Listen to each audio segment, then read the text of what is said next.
ஆனா இது வந்து 17,000. அவ்வளவுதான். அவ்வளவுதான். பட்ஜெட் ஃப்ரெண்ட்லியா யார் இந்த சமயத்துல எல்லாம் வாங்குவாங்க? அவ்வளவுதாங்க. அதுக்கு ஒரு சாரிக்கு எதுக்குங்க அவ்வளோலாம் ஸ்பெண்ட் பண்ணணும்? இப்படி எல்லாம் யோசிக்க மாட்டாங்க. ஒரே ஒரு நாள் தானே நம்ம கல்யாணம் பண்றோம், அப்படி இருக்கணும்னு நினைப்பாங்க. அது அந்த செலவு பண்றதுனால அது அப்படி இருக்கும்ன்றது கிடையாது. அந்த பாயிண்ட் நிறைய பேர் யோசிக்க மாட்டாங்க. How much ஆனா special is this saree? இது போட்டுட்டு உங்களுக்கு ஒரு ஆசை இருந்திருக்கு, ஓகே நம்ம மெரூன் தான் வாங்கணும், அது ஆமா. ஓல்ட் ஃபேஷனா இருந்தாலும் நியூ ஃபேஷன் என்னதான் இருந்தாலும் பிரச்சனை இல்லை, இப்படிதான் இருக்கணும்னு. அவரு ரியாக்ஷன் எப்படி இருந்துச்சு இது பார்த்ததுக்கு அப்புறம்? அந்த சர்ப்ரைஸ் அப்படிலாம் இருந்துச்சா? சர்ப்ரைஸ் ரியாக்ஷன் காஸ்டியூம் போட்டதுக்கு அப்புறம் கல்யாணத்தன்னைக்கு கல்யாணத்தன்னைக்கு கல்யாணத்தன்னைக்கு எனக்கே ரொம்ப அழகா தாங்க தெரிஞ்சது.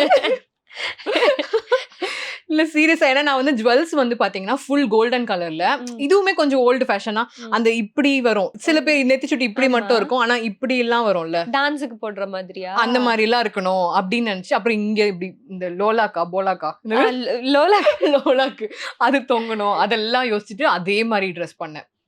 சோ அது பார்க்கும்போது நிஜமாவே ரொம்ப அழகா இருந்தது. எங்க இருந்து இன்ஸ்பிரேஷன் இது? எங்க ஏதாச்சும் பார்த்து தானே யோசிச்சிருப்பீங்க? ஏதாச்சும் படம் பார்த்து யாராச்சும் போட்டிருக்கிறது பார்த்து அப்படியா?